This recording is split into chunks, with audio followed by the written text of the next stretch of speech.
مراد اول دوسرے عثمانی حکمراں اور خان کے فرزند، یہ 1325 عیسوی میں پیدا ہوئے اور اپنے والد کی وفات کے بعد 1359 عیسوی میں 34 برس کی عمر میں برسر اقتدار آئے۔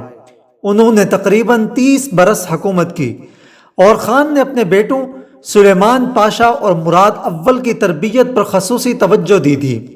مراد اول نوجوانی ہی میں جنگی فنون اور کشتی میں اعلیٰ درجے کی مہارت حاصل کر چکے تھے۔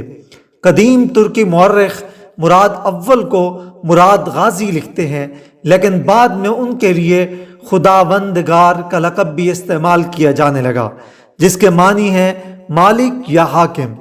قدیم ترین مورخین اس لفظ کی جگہ خنکیار کا لفظ استعمال کرتے تھے۔ جب اور خان نے شہر بروسا کو فتح کیا تو انہوں نے مراد اول کو بروسا اور اس کے اطراف کے علاقے کا نگران بنا دیا۔ بروسا اس لیے اپنے پہلے عثمانی حاکم کے نام پر خداوندگار کہلانے لگا۔ مراد اول نے حکومت سنبھالتے ہی سب سے پہلے ایشیائے کوچک میں بازنطینی حکومت کے ان چند علاقوں کی طرف توجہ دی جن پر بازنطینیوں کا قبضہ باقی رہ گیا تھا۔ مراد اول نے کاروائی کر کے بحیرہ اسود کے ساحل پر ارگلی اور بحیرہ مرمرہ کے بعض ساحلی علاقوں پر قبضہ کر لیا۔ اس کے بعد انہوں نے رومیلی کی طرف پیش قدمی کا آغاز کیا۔ یہ وہ علاقہ ہے جہاں آج کل یورپی ترکی واقع ہے۔ سب سے پہلے 1361 عیسوی میں چورلو فتح ہوا، پھر دیموتوکا یا دیموتکا کو تسخیر کیا گیا۔ اسی سال ایک بہت اہم شہر ادرنا کو فتح کر کے عثمانی مملکت میں شامل کیا گیا۔ 1368 عیسوی میں اس شہر کو عثمانی قلم رو کا درجہ دیا گیا، اور یہ 1453 عیسوی میں قسطنطنیہ کی فتح تک عثمانیوں کا دارالحکومت رہا۔ اب تقریباً سارا تھریس عثمانیوں کے قبضے میں آ چکا تھا۔ 1363 عیسوی میں مراد اول کی فوج بلغاریہ میں داخل ہو کر فیلیوپولس فلبی کو بھی فتح کر چکی تھی۔ عثمانیوں کی ان فتوحات کے باعث قسطنطنیہ کے شہنشاہ کو مجبور ہو کر مراد اول کی جانب صلح کا ہاتھ بڑھانا پڑا، اور انہوں نے عثمانیوں کی بالادستی قبول کرتے ہوئے معاہدہ کر لیا کہ تھریس کے جو علاقے ان کے ہاتھ سے نکل گئے ہیں انہیں دوبارہ حاصل کرنے کی کوشش نہیں کریں گے، اور عثمانیوں کے آئندہ حملوں میں سربیا اور بلغاریہ کی مدد بھی نہیں کریں گے۔ عثمانیوں کی ان فتوحات سے سربیا، بوسنیا اور ہنگری والے بہت گھبرائے، اور انہوں نے آپس میں اتحاد قائم کر لیا۔ سربیا کی ریاست اس زمانے میں بڑی طاقتور تھی۔ اس میں موجودہ یوگوسلاویہ کا ایک حصہ، یونان کا ایک حصہ اور البانیہ کا ایک حصہ بھی شامل تھا۔ بوسنیا اب ایک آزاد ریاست ہے۔ پوپ اربن پنجم نے ہنگری، سربیا، بوسنیا اور ولاچیا کے حکمرانوں کو جوش دلایا کہ وہ کسی طرح مسلمانوں کی بڑھتی ہوئی سپاہ کی راہ روکیں۔ چنانچہ ان چاروں ریاستوں نے 1363 عیسوی میں ایک بڑی فوج تھریس کی سمت روانہ کر دی اور اعلان کر دیا کہ عثمانیوں کو یورپ سے نکال باہر کیا جائے گا۔ مراد اول اس زمانے میں اناطولیہ میں تھے۔ دشمن کی فوجوں کی آمد کی اطلاع ملتے ہی وہ تھریس روانہ ہو گئے، لیکن ان کے وہاں پہنچنے سے پہلے ہی ان کے قابل اور بہادر سالار لالا شاہین ایک فوج لے کر دریائے مرتضی یا دریائے مارٹیزا کے قریب پہنچ چکے تھے۔ ان کی فوج مسیحی لشکر کے مقابلے میں نصف تھی، لیکن انہوں نے نہایت جرأت سے کام لیتے ہوئے دشمن کے لشکر پر شبخون مارا۔ مخالف فوج کے سپاہی اس اچانک حملے کی تاب نہ لا سکے اور میدان عثمانیوں کے ہاتھ رہا۔ اس جنگ کے نتیجے میں کوہ بلقان کے جنوب کا تمام علاقہ عثمانی مملکت کا جزو بن چکا تھا۔ مراد اول فیصلہ کر چکے تھے کہ عثمانی قلمرو میں توسیع اب یورپ کی جانب ہوگی، اس لیے انہوں نے دیموتوکا کو دارالحکومت بنایا اور اس کے 3 سال بعد ادرنا کو دارالحکومت کی حیثیت دی۔ جنگ مرتضی کے نتیجے میں مراد اول کی حکومت کو ایک فائدہ یہ بھی ہوا کہ شاہ قسطنطنیہ نے عثمانیوں کو سالانہ خراج دینے کا وعدہ کر لیا۔ اگلے سال عثمانیوں نے مقدونیہ کے اہم شہروں سرس، درما اور فولا پر قبضہ کر لیا۔ کچھ عرصے تک تو قسطنطنیہ کے شہنشاہ قیصر روم مجبوراً خراج ادا کرتے رہے، لیکن پھر ان سے رہا نہ گیا اور 1369 میں پوپ کی خدمت میں جا پہنچے۔ عثمانیوں سے نجات حاصل کرنے کے لیے انہوں نے اپنے عقائد تک کو خیرباد کہہ دیا اور اپنے آرتھوڈکس کلیسا کو کیتھولک کلیسا میں ضم کر دیا۔ پوپ نے انہیں چند بادشاہوں کے نام خطوط فراہم کر دیے، لیکن قیصر روم عثمانیوں کے خلاف کوئی متحدہ طاقت پیدا نہ کر سکے، بلکہ خود ان کے پوتے کے باغی ہو جانے سے انہیں سیاسی نقصان پہنچا۔ 1371 میں مراد اول کے سالار لالا شاہین نے بلغاریہ کے مشہور شہر صوفیہ کے قریب سماکوف کے میدان میں بلغاریہ اور سربیا کی فوجوں کا مقابلہ کیا۔ فتح نے مسلمانوں کے قدم چومے۔ دوسری طرف درما، سرس اور کولا پر عثمانیوں کے قبضہ کے بعد سربیا کے بادشاہ لازار نے مراد اول کی اطاعت قبول کرنے پر آمادگی ظاہر کر دی۔ بلغاریہ کے بادشاہ سیسمان نے بھی صلح کی درخواست کی، چنانچہ بلغاریہ کا وہ حصہ جو اب تک عثمانی مملکت میں شامل نہیں کیا گیا تھا بلغاریہ ہی کے پاس رہنے دیا گیا۔ 1376 سے 1381 تک کا 5 سال کا عرصہ نسبتاً پرسکون گزرا۔ اس زمانے میں کوئی نئی جنگ نہیں چھیڑی گئی۔ مراد اول نے اس دوران مملکت کے انتظامات پر خصوصی توجہ دی، اراضی کو نئے سرے سے تقسیم کیا اور متعدد اصلاحات جاری کی۔ اس پرامن زمانے میں مراد اول نے اپنے بیٹے بایزید کی شادی ایشیائے کوچک کی ریاست گرمیاں کے امیر کی لڑکی سے کر دی۔ دلہن کو جہیز میں گرمیاں کی ریاست کا بڑا حصہ قلعہ کوتاہیہ دیا گیا۔ یہ قلعہ بہت اہم تھا۔ ایشیائے کوچک میں سلجوقی اقتدار ختم ہو جانے کے بعد چھوٹی چھوٹی سلجوقی ریاستیں قائم ہو گئی تھیں۔ مراد اول کے تدبر کی بدولت یہ ریاستیں آہستہ آہستہ عثمانی مملکت میں ضم ہو گئیں۔ 1377 میں مراد اول نے ایشیائے کوچک میں واقع ریاست حمید کے امیر سے ان کی ریاست کا بڑا حصہ خرید لیا۔ اس میں عاق شہر بھی شامل تھا۔ اب عثمانی مملکت کی حدود کربانیہ تک جا پہنچی تھیں۔ کربانیہ کو کرامان کہتے تھے۔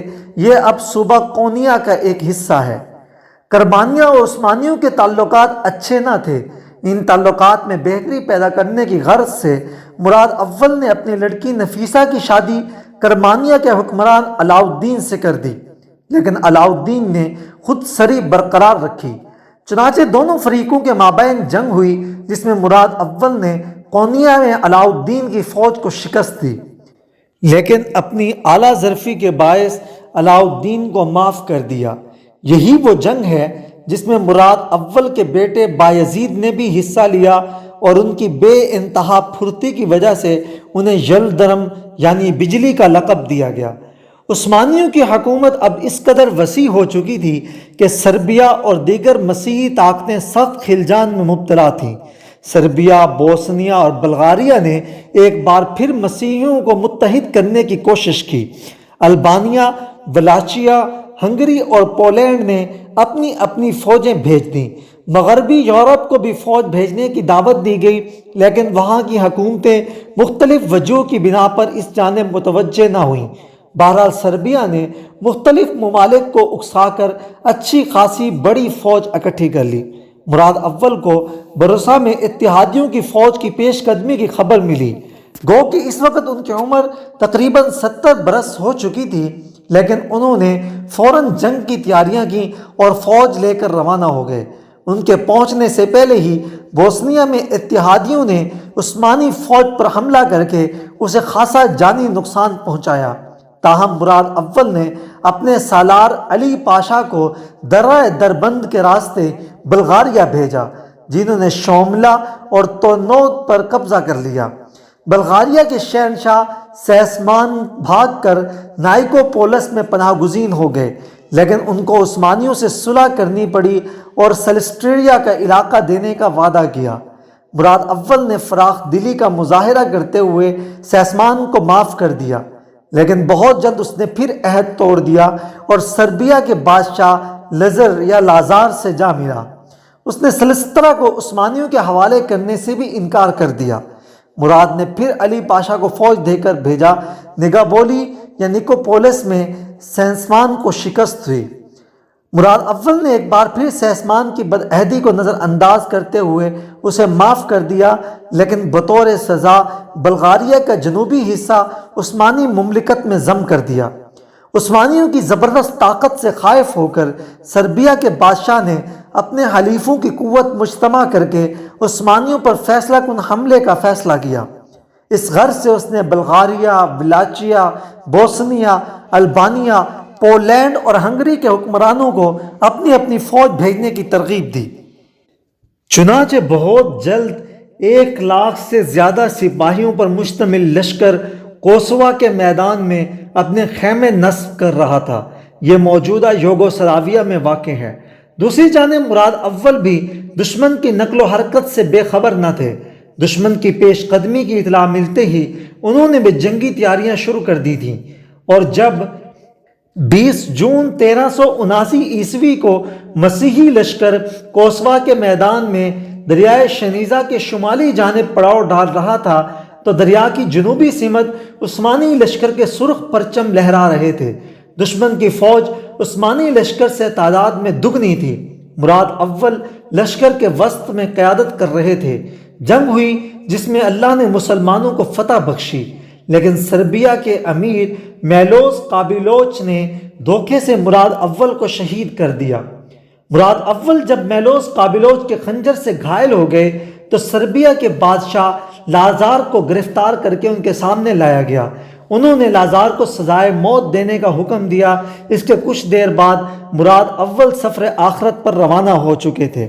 ان کے صاحبزادے بایزید اول نے ان کی میت برسا پہنچانے کا اہتمام کروایا، جہاں چکرگاہ کے محلے میں اس مسجد کے قریب انہیں سپرد خاک کیا گیا جو خود مراد اول نے بنوائی تھی۔ مراد اول نے تقریباً 30 برس حکومت کی، جن میں سے تقریباً 24 برس جنگوں اور مورکہ آرائیوں میں گزرے۔ چنانچہ انہیں تعمیراتی اور ترقیاتی سرگرمیوں کی طرف زیادہ توجہ دینے کا موقع نہ ملا۔ تاہم ان کا دور مملکت میں توسیع کے ساتھ ساتھ بھرپور استحکام کا دور تھا۔ انہوں نے تعمیرات کے سلسلے میں بھی مقدور بھر اقدامات کیے۔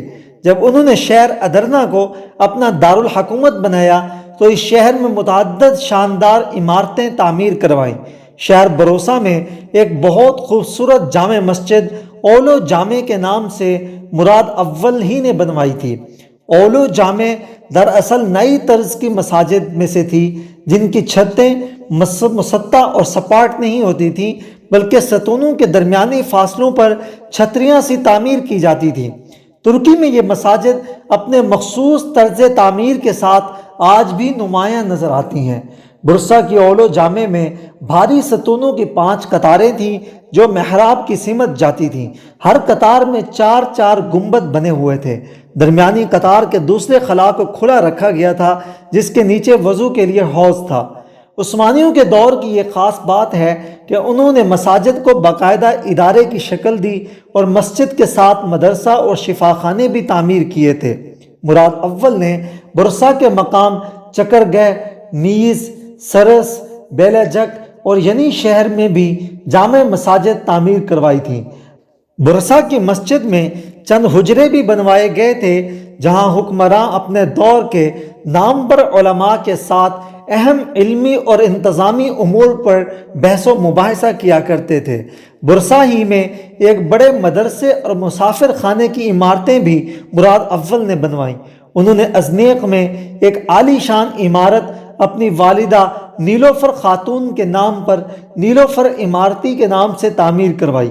اس عمارت میں نسب کتبے سے معلوم ہوتا ہے کہ یہ عمارت 1388 عیسوی میں تعمیر ہوئی۔ اس میں مخصوص ترتیب سے 6 گنبد اس طرح تعمیر کیے گئے تھے کہ ایک جھمکا سا محسوس ہوتا تھا۔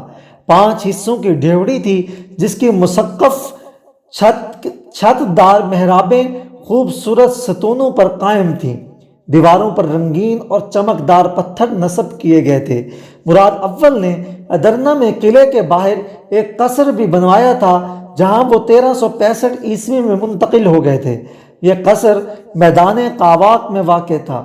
یہ اتنا مضبوط تھا کہ بعد کے ادوار میں بھی اسے فوجی مرکز کے طور پر استعمال کیا جاتا رہا، حتیٰ کہ 19ویں صدی کے اواخر میں بھی یہاں فوجی تربیت گاہ قائم کی گئی۔ مراد اول نے ینی شہر میں صوفیاء کرام کے لیے ایک خانقاہ بھی تعمیر کروائی تھی۔ وہ مذہبی رجحانات رکھتے تھے۔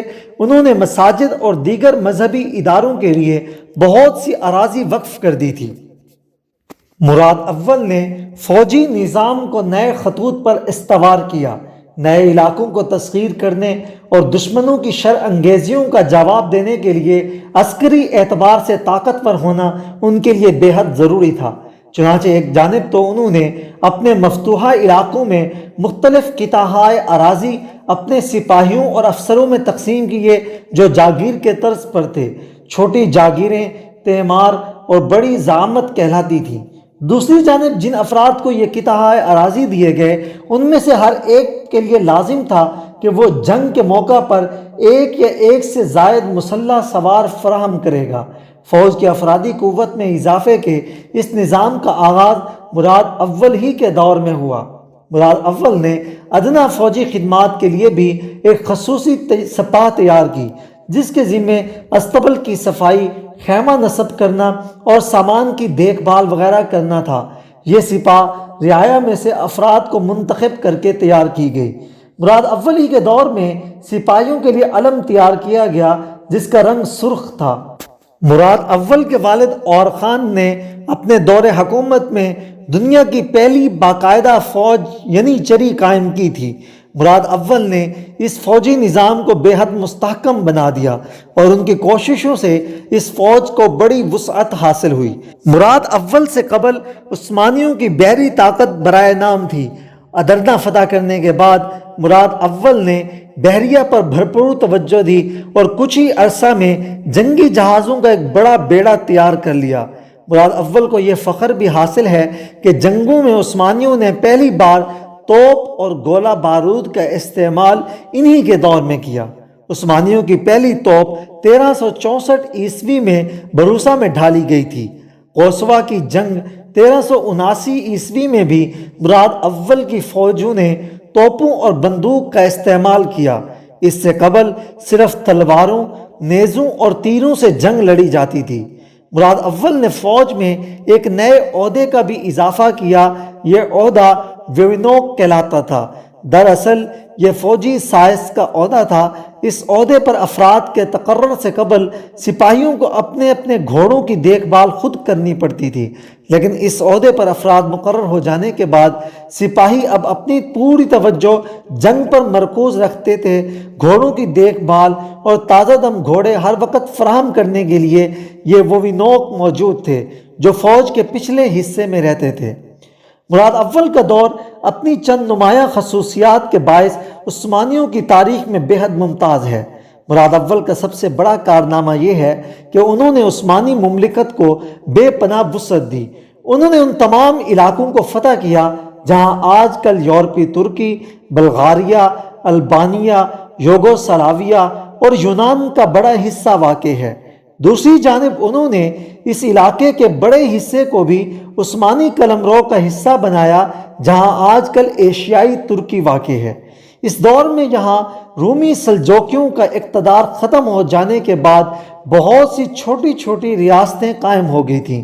مراد اول نے اپنی حکمت اور تدبر سے کام لے کر ان چھوٹی چھوٹی ریاستوں کو ایک عثمانی سلطنت میں ضم کر دیا۔ اس طرح مراد اول کو اپنے والد سے جو 1,02,000 مربع کلومیٹر پر مشتمل مملکت حاصل ہوئی تھی، اسے انہوں نے 4,60,000 مربع کلومیٹر تک وسیع کر دیا۔ انہوں نے چند علاقوں کو فتح کیا۔ عثمانی حکمران ان علاقوں پر مزید 500 برس تک حکومت کرتے رہے۔ مراد اول ہی کے دور میں فوجی لحاظ سے اہم شہر ادرنا فتح ہوا۔ یہ شہر اس لحاظ سے بے حد اہم تھا کہ یورپ کو جانے والے تمام راستے اسی شہر سے گزرتے تھے اور اسے فوجی مرکز بنا کر یورپ کے خلاف پیش قدمی کی جا سکتی تھی۔ یورپ میں جب مراد اول کو فتوحات حاصل ہوئیں تو مصر کے حکمراں برقوق نے ایک خط مراد کو سلطان الغزات یعنی جنگوں کے بادشاہ کے لقب سے یاد کیا اور اظہار مسرت کیا۔ مراد اول برصغیر کے فرما روا فیروز شاہ تغلق کے ہم عصر تھے۔ فیروز شاہ تغلق برصغیر ہندوستان کے اندر ایک بہت ہی نیک فرما روا گزرے ہیں۔ ہم اپنی اگلی کسی ویڈیو میں فیروز شاہ تغلق کے حالات بھی آپ سے بیان کریں گے۔ مراد اول نے پہلی بار عثمانیوں میں وزیر اعظم کے عہدے کا اضافہ کیا۔ پہلے صدر اعظم یا وزیر اعظم خیر الدین خلیل پاشا تھے۔ انہوں نے ترک مملکت کو مضبوط و مستحکم بنانے میں اہم کردار ادا کیا۔ مراد اول ہی نے پہلی بار قاضی عسکر یعنی فوجی قاضی کا عہدہ بھی قائم کیا۔ مراد اول بہت سنجیدہ اور پروقار شخصیت کے مالک تھے۔ وہ ہر معاملے میں نظم و ضبط اور قرینہ پسند کرتے تھے۔ خصوصاً فوج کے معاملے میں ان کی واضح ہدایات تھیں کہ ہر سپاہی اور ہر افسر مکمل فوجی تربیت حاصل کرے اور احکامات کی فوری طور پر تعمیل ہونی چاہیے۔ اس سلسلے میں وہ ذرا سی لاپرواہی بھی برداشت نہ کرتے تھے اور کسی بھی حکم کی خلاف ورزی پر سخت سرزنش کرتے تھے۔ تاہم اپنی طبیعت کے لحاظ سے وہ بے حد مہربان اور شفیق تھے۔ کسی سے وعدہ کرتے تو اسے پورا کرتے، اپنی بات صاف گوئی سے بیان کرتے اور دلیل کی زبان میں گفتگو کر کے اپنے مخاطب کو قائل کر لیتے تھے۔ جب کسی سے غلطی ہو جاتی تھی تو اس کے خلاف اقدام کرتے، لیکن اگر وہ اپنی غلطی تسلیم کر لیتا تھا اور معافی طلب کرتا تو فراخ دلی سے معاف کرتے۔ مراد اول بہت مضبوط اعصاب کے حامل تھے اور نہایت خطرناک اور سنسنی خیز لمحات میں بھی اپنے اوسان قائم رکھتے تھے۔ جنگی معرکوں میں وہ اپنے تجربہ کار افسروں کو بھی مشورے میں شریک کیا کرتے اور ان کے اچھے مشوروں کو قبول کرتے تھے۔ اس نیک حکمران پر اللہ کی رحمتیں نازل ہوں۔